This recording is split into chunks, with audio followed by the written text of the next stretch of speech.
নমরুদ বলে ইব্রাহিমের রশি দিয়ে বাঁধো, আগুনে ফেলো।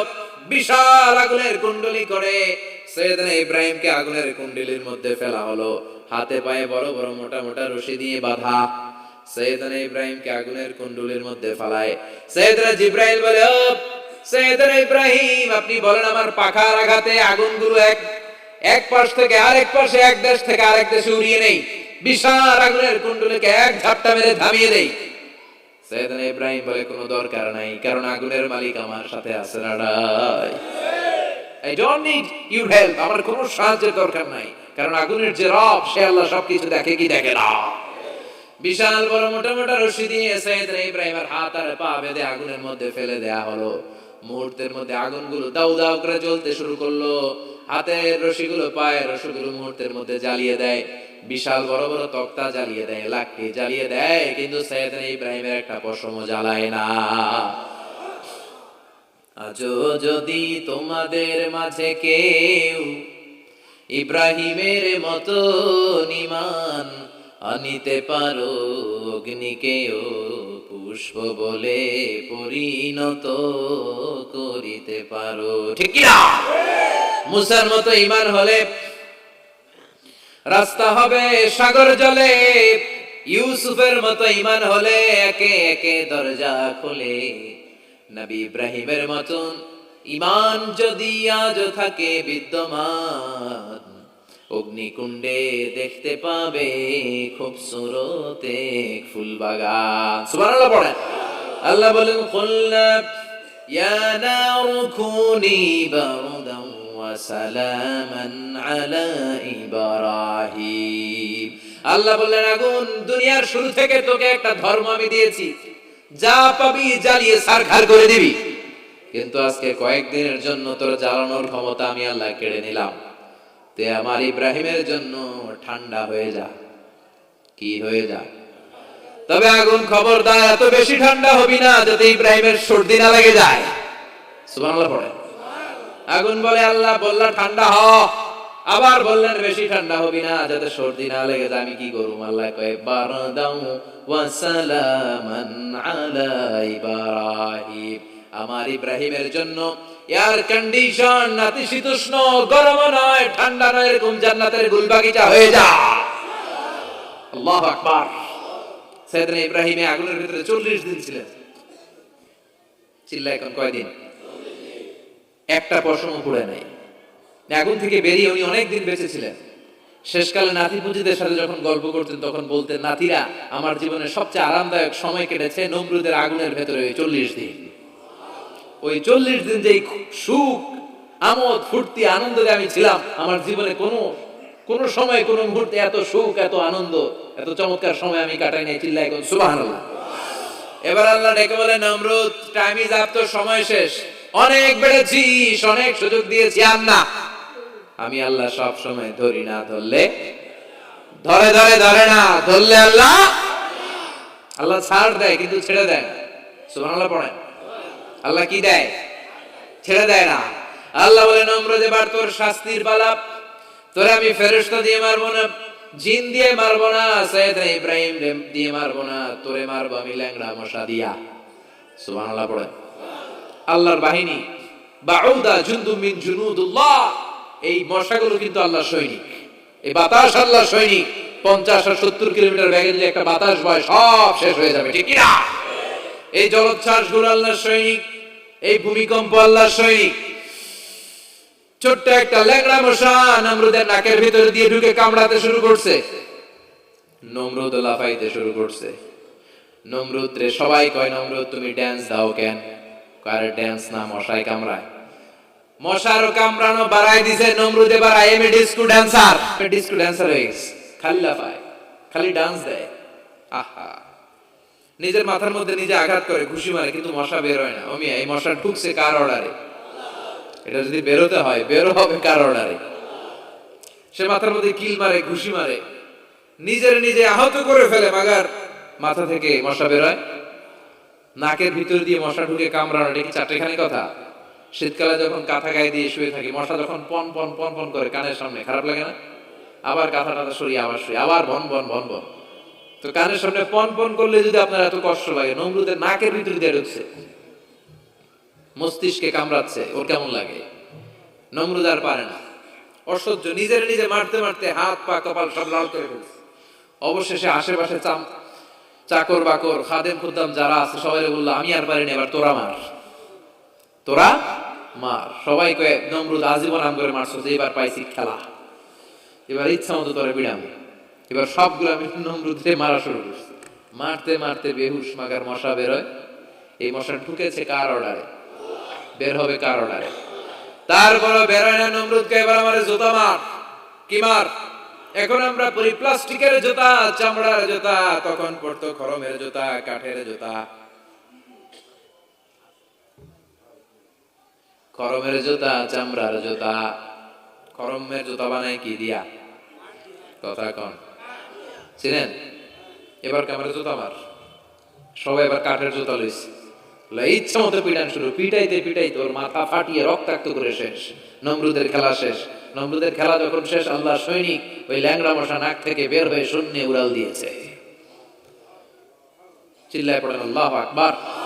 পৃথিবীতে কেউ তো স্থায়ী হয় না, হোক না সে ফেরাউন কি বা নমরুদ। কেউ ভাবে চিরদিন রয় না, কেউ ভাবে চিরকাল রয় না। পৃথিবীতে কেউ তো স্থায়ী হয় না, হোক না সে ফেরাউন কি বা নমরুদ। কেউ ভাবে চিরদিন রয় না। চিল্লায় বলেন ঠিক কিনা?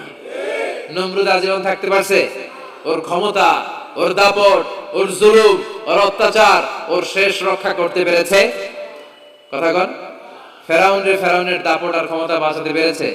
এখনো যারা দাপট দেখায়, জুলুমবাজ, এদের ক্ষমতা দাপট এদেরকে বাঁচাতে পারবে না।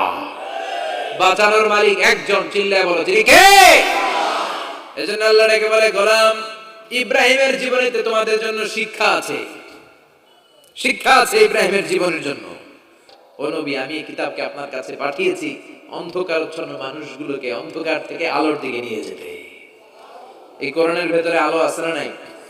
সবকিছুর সমাধান আছে না নাই? সমাধান চাও যদি জীবনে, মরণে ফিরে যাও, খুঁজে নাও, চোখ রাখো কোরআনে। সুবহানাল্লাহ পড়েন। চোখ রাখবেন কোথায়? নাকি মোবাইলে, না টিভিতে, না এটিএন বাংলার পর্দায়? আসিতেছে আগামী শুক্রবার রঙিন পর্দায়, চোখ রাখুন এটিএন বাংলায়। এটিএন বাংলায় চোখ রাখবেন?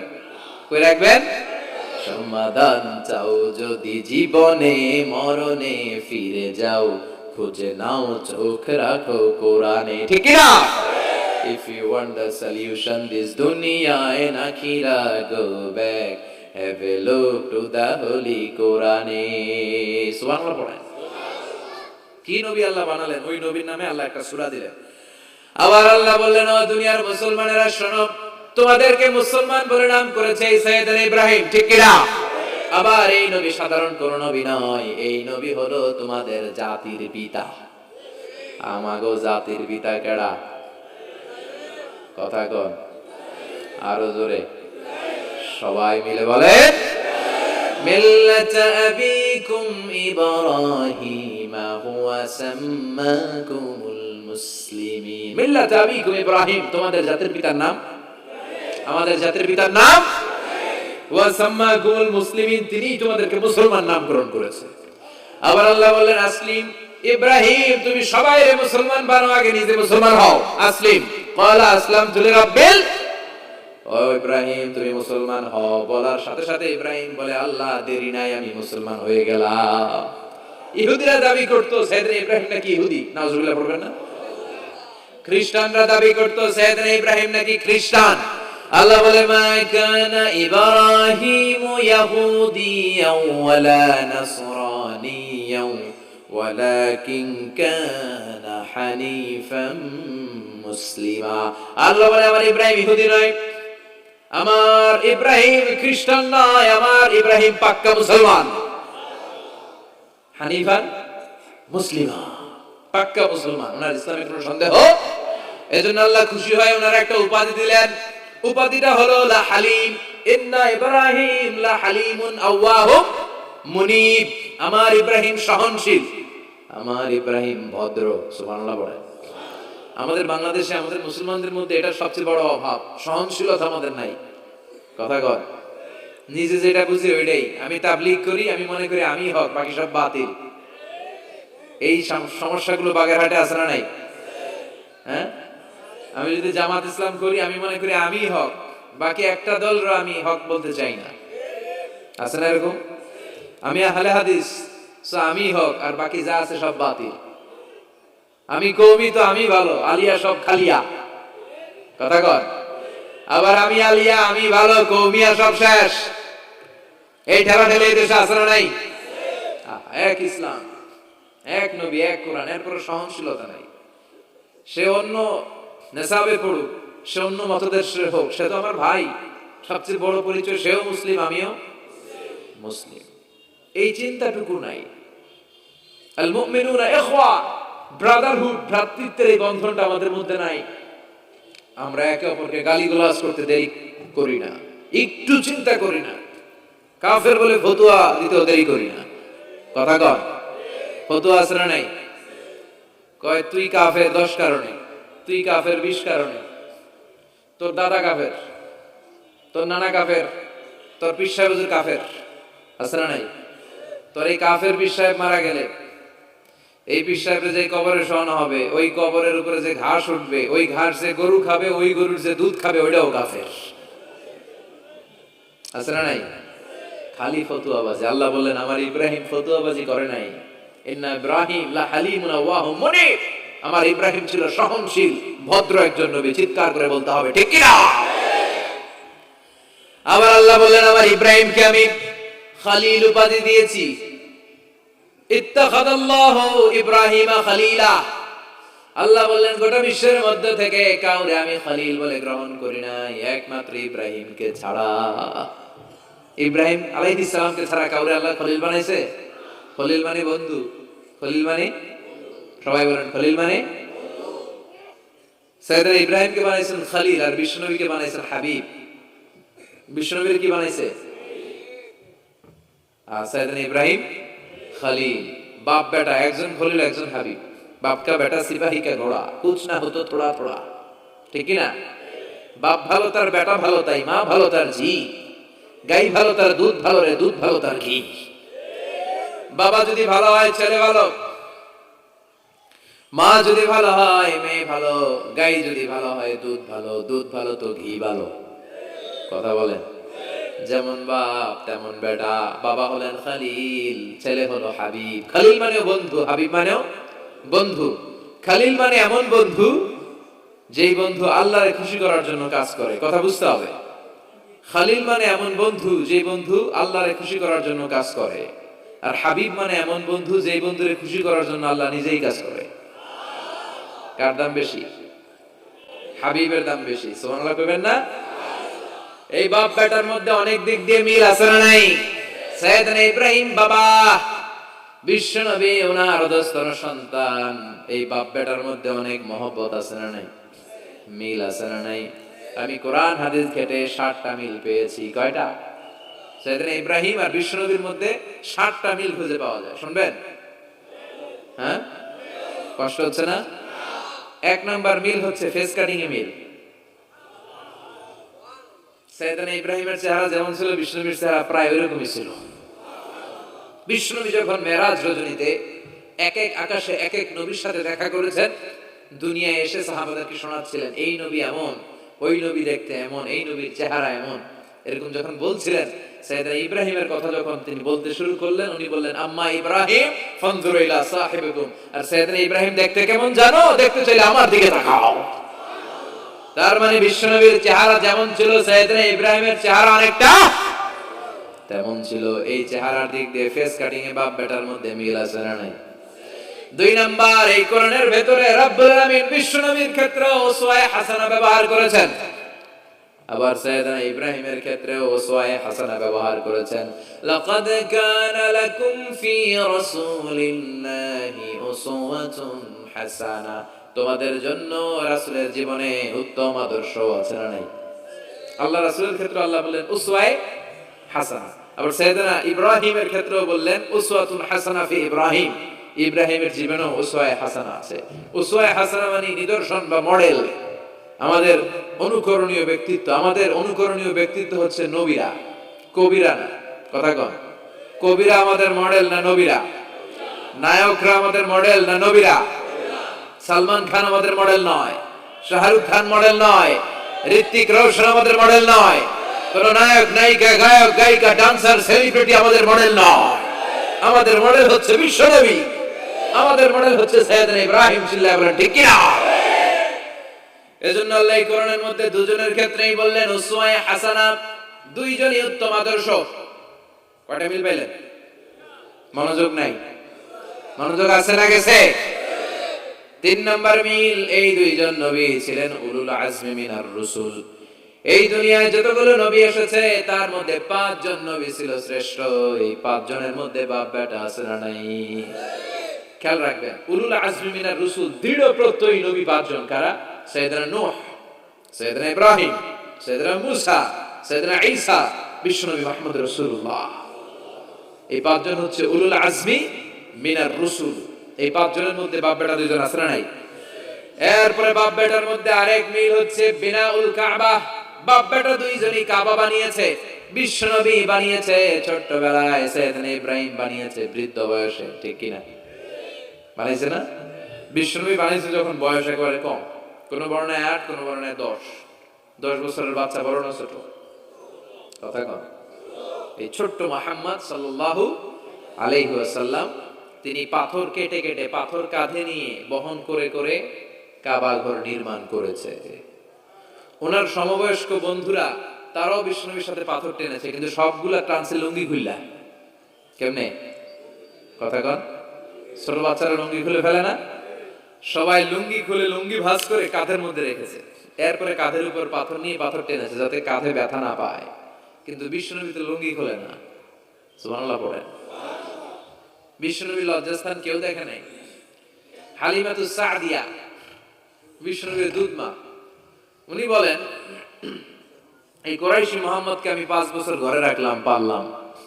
এই 5 বছরের জন্য ছোট্ট মুহাম্মদ একবারও কাঁদে নাই। ক্ষুধা লাগলেও কাঁদে না, ব্যথা পেলেও কাঁদে না। শুধু লজ্জাস্থানের জায়গা থেকে কাপড়টা একটু সরে গেলে চিৎকার দিয়ে ওঠে। কি নবী ছিলেন, কি লাজুক ছিলেন। আল হায়াউ শুবাতুম মিনাল ঈমান, লজ্জা ঈমানের অঙ্গ। এখন আমাদের মধ্যে লজ্জা শরম নাই। নারীদের পোশাকের বেহাল দশা। মশারি কি পাতলা, এর চেয়েও পাতলা। কথা কন। আমার বোনেরা, এই হিজাব ছেড়ে দিয়েন না, নেকাব ছেড়ে দিয়েন না, ওড়নাগুলো ছেড়ে দিয়েন না। এগুলো আপনাদের সম্মান, এগুলো আপনাদের মর্যাদা। এই হিজাব আপনার অধিকার, হিজাব আপনার অহংকার, হিজাব আপনার আভিজাত্যের প্রতীক, হিজাব আপনার রুচির প্রতীক। আপনি কতটুকু রুচিশীল, আপনি কতটুকু ভদ্র মার্জিত ডিসেন্ট ম্যানারে আপনি চলেন, এটা প্রমাণ করে দিবে আপনার হিজাব, আপনার পর্দা। চিল্লায় এখন ঠিক কিনা? যারা নারী অধিকারের কথা বলে এরা নারীদেরকে ঠকায়। যারা নারী আন্দোলনের কথা বলে এরা নারীকে বিজ্ঞাপনের পণ্য বানায়, এমনি বেশি মেরা থাকে। উলঙ্গ, নেকেড, এরকম নারীদের দেহকে প্রদর্শন করে।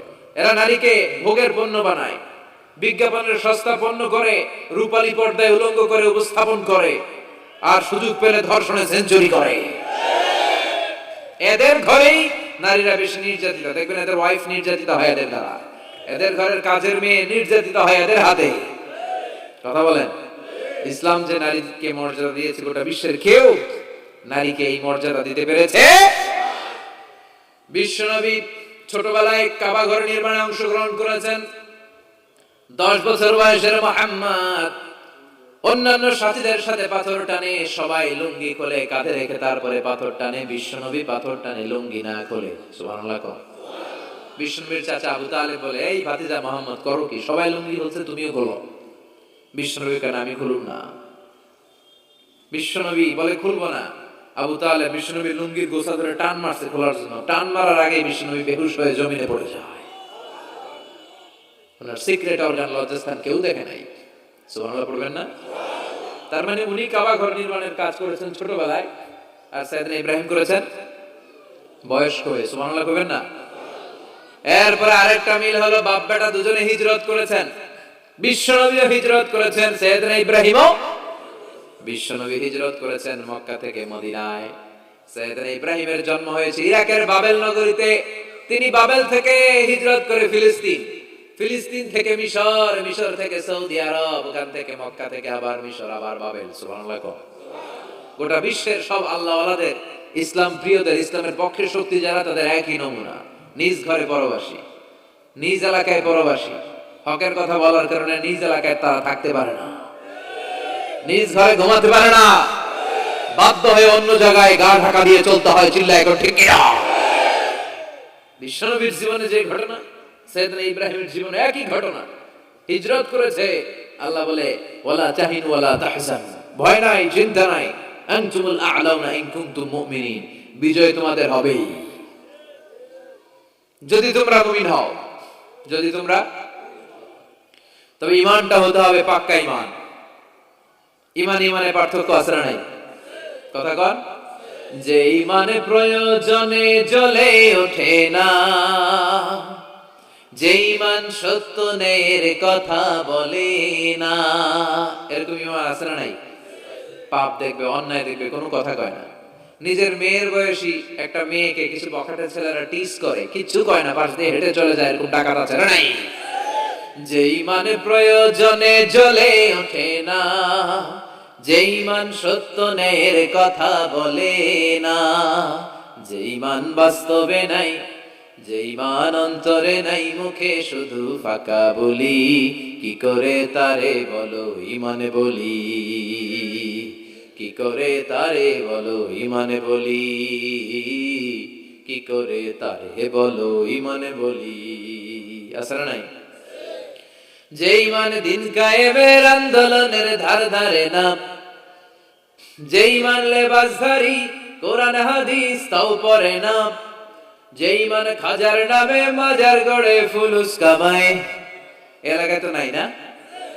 হ্যাঁ, যে ঈমান শিরকিয়াতের আমল করে ভীত না হয়, যে ঈমান ঈমানে ভুলে নাস্তিকতার মঞ্চে ওঠে, যে ঈমান বাতিল মতের দোসরে হয়ে ফায়দা লুটে, যে ঈমান শুধুই কেবল খায় দায় আনন্দ করে, যে ঈমান দেখে না যে ফিলিস্তিনে ভাইরা মরে, যে ঈমান ময়দানে নাই, যে ঈমান বাস্তবে নাই, মুখে ফুটায় ফাঁকা বলি, কি করে তারে বলো ঈমানে বলি, কি করে তারে বলো ঈমানে বলি, কি করে তারে বলো ঈমানে বলি। ঠিক কি না? ঈমান ঈমানের পার্থক্য আছে। আপনারও ঈমান, আর যারা এই ঈমান রক্ষার জন্য জানবাজি রেখে ইসলামের কথা বলে, তার ঈমান ও ঈমান পার্থক্য আছে না? সাইয়েদনা ইব্রাহিম হিজরত করেছেন, বিশ্বনবীও হিজরত করতে বাধ্য হয়েছেন, তার মানে হিজরতের দিক থেকে মিল আছে না নাই? এরপরে বিশ্বনবী মুসলিমের বর্ণনায় বলেন, ইন্নী হারামতুল মদিনা কামা হারামা ইব্রাহিম মক্কা, আমি হারাম করছি মদিনা, সাইয়েদনা ইব্রাহিম হারাম করছেন মক্কা। মক্কা মদিনা দুইটাই কিন্তু হারাম, জানেন? মক্কা মদিনার চারদিকে হুদুদুল হারাম আছে, হারামের বাউন্ডারি। এই জায়গায় মারামারি করা যায় না, কিলাকিলি ঘুষাঘুষি কিছু করা যাবে? হত্যাকারীও যদি এই হুদুদুল হারামের ভিতরে ঢুকে, সৌদি পুলিশ ওখানে ওরা অ্যাটাক করতে পারবে না। ওরা ছলে বলে কৌশলে হুদুদুল হারামের বাউন্ডারির বাইরে আনবে, এরপরে মারিস। কথা বোঝা নেই? এটার ভিতরে মারামারি নাই। তো এই হুদুদুল হারামের বাউন্ডারি বেঁধে দিয়েছেন মক্কায় সাইয়েদনা ইব্রাহিম, আর মদিনায় বেঁধেছেন বিশ্বনবী। বাপ বেটা মিল আছে না নাই? এরপরে আমরা প্রত্যেক নামাজের শেষ বৈঠকে এমন একটা দুরূদ পড়ি, ওই দুরূদের মধ্যে বাপ বেটা দুইজনের দোয়া আছে না নাই? এই দুরূদটারে সাইয়েদনা ইব্রাহিমের নামে ডেডিকেট করেছে কে? দুরূদটার নাম দুরূদে আমরা সবাই পড়ি, আল্লাহুম্মা সাল্লি আলা মুহাম্মাদ ওয়া আলা আলি মুহাম্মাদ কামা সাল্লাইতা আলা ইব্রাহিম ওয়া আলা আলি ইব্রাহিম ইন্নাকা হামিদুম মাজিদ। আমরা বলি, আল্লাহ সাইয়েদনা ইব্রাহিম আলাইহিস সালামের উপর, তার পরিবারের উপর যেমনি রহমত করেছেন, বিশ্ব নবীও তার পরিবারের উপর আপনি রহমত নাযিল করেন। এরপর পড়ি, আল্লাহুম্মা বারিক আলা মুহাম্মাদ ওয়া আলা আলি মুহাম্মাদ কামা বারাকতা আলা ওয়া আলা আলি ইব্রাহিম ইন্নাকা হামিদুম মাজিদ। সাইয়েদনা ইব্রাহিম তার পরিবারের উপর যেমন বরকত আপনি নাযিল করেছেন, বিশ্ব নবীও তার পরিবারের উপর এরকম বরকত নাযিল করে দেন। কয়টা মিল পাইছেন বাপ বেটার মধ্যে?